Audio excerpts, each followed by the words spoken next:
Welcome sa Dries TV. Kung interesado ka sa ganitong news, huwag kalimutang isubscribe ang ating YouTube channel. Maraming salamat!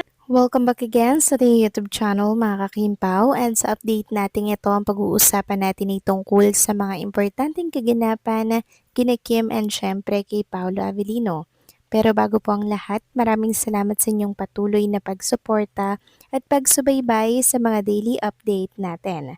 Kaya naman bilang pasalamat, narito po ang isang napili kong komento patungkol ito sa naging previous update. Mula ito kay Ginang Corazon Reyes, sabi niya masarap naman kasi feeling pag walang mga marites kaya enjoy sila sa ibang bansa, walang huhusga sa'yo, walang pupunas sa kada kilos mo, magagawa mo gusto mong gawin na parang nakawala ka sa hawla, free as a birds.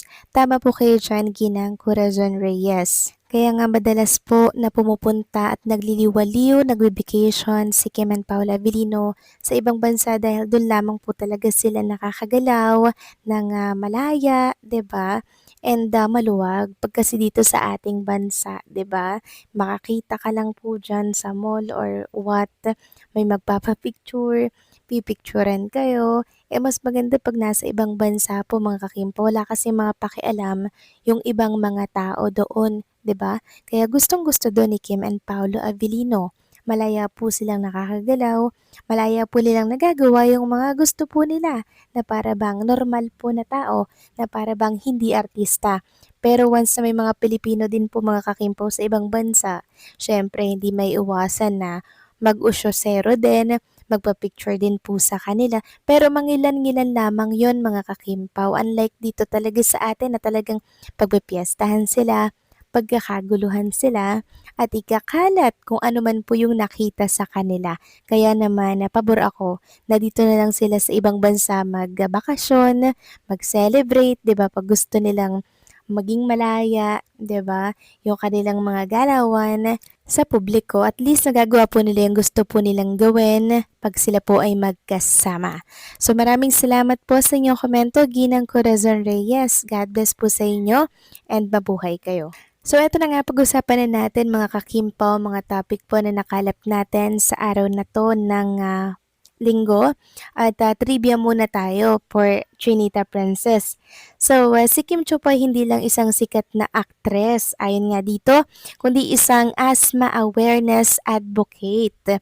Sa kanyang kabataan, naranasan niya ang malalang asthma attack kaya naging personal sa kanya ang kampanya para sa asthma awareness.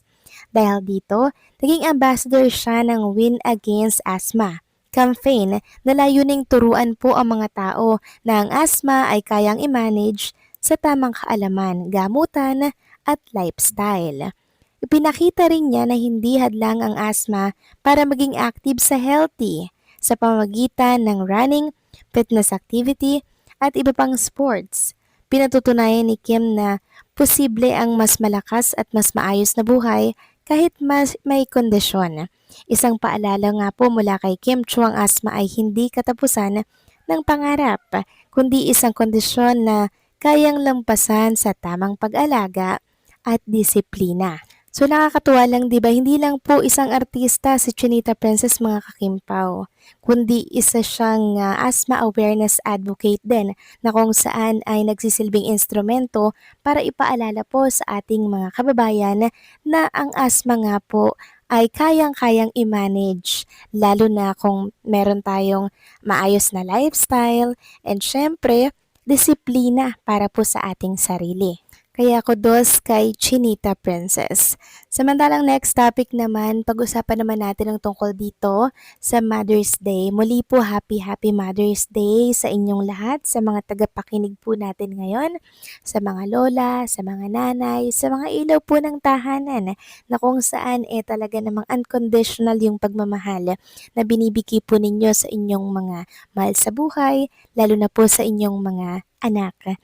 So sana po ay masaya kayo ngayon kasama po ang inyong pamilya, lalo na po ang inyong mga anak. Sana po ay wala kayong karamdaman and masayang i-celebrate itong Mother's Day ngayong araw. And since speaking of Mother's Day nga po mga kakimpaw, pag-usapan natin ang tungkol dito sa pagbate at pag-celebrate ni Kim ng Mother's Day with Mommy ni Paolo, na kung saan ang chika nga po kahit malayo sila ngayon at hindi pa po nakakauwi, may pagbati na agad sa Mommy ni Paolo. Posible na pagdating marahil sila mag-celebrate ng Mother's Day at birthday na din po ni Paolo Avellino. So ganyan naman talaga si Kim Chu, 'di ba? Talagang binabati niya lahat ng malalapit po sa kanya. Hindi siya nakakalimot. Kaya nga marami po ang nagmamahal sa kanya. Ang maganda pa diyan, madalas may paregalo rin po si Kim Chu sa mga ito, 'di ba? Napaka-generous kaya si Kim Chu to the point na kahit wala na pong matira sa kanya, ibibigay at ibibigay niya po. Kaya hindi imposible na maging ang mami po ni Paolo Avellino ay niregaluhan din itong si Chinita Princess ngayong Mother's Day. Dahil kung wala nga naman ang ina ni Paolo, walang Paolo na magbibigay kasiyahan kay Chinita Princess. Ito lang Paolo na mapapangasawa po ni Chinita Princess. Kaya lubos din po ang kanyang pasasalamat sa mami po ni Paolo Avellino na kung saan ay nasa hometown ni Paolo mga kakimpaw. At yan din po ang isa sa napakagandang pakiramdam sa part po ni Paolo, 'di ba? Nakasundo po ni Chinita Princess yung kanyang mami. Botong-boto rin kasi mga kakimpaw itong mami ni Paula Avellino kay Chinita Princess kasi wala na silang hahanapin pang iba kay Kim Chu. Mabait na, generous, mapagmahal, 'di ba? And very down to earth mga kakimpaw. And also, sikat na sikat din ang isang Chinita Princess.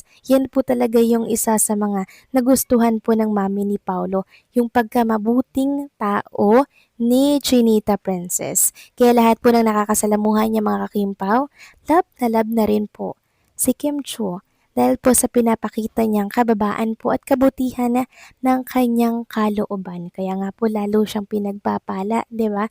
Dahil meron po siyang gininto ang puso.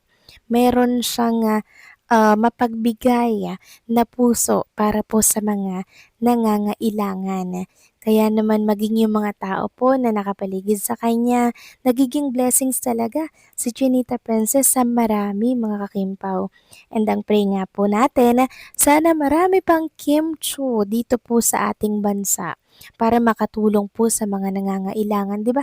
Kasi nag-iisa lang talaga si Kim Chu mga kakimpaw eh. Hindi siya ginagaya ng ibang artista eh, mga kakimpaw, 'di ba? Hindi nila ginagaya si Kim Chu.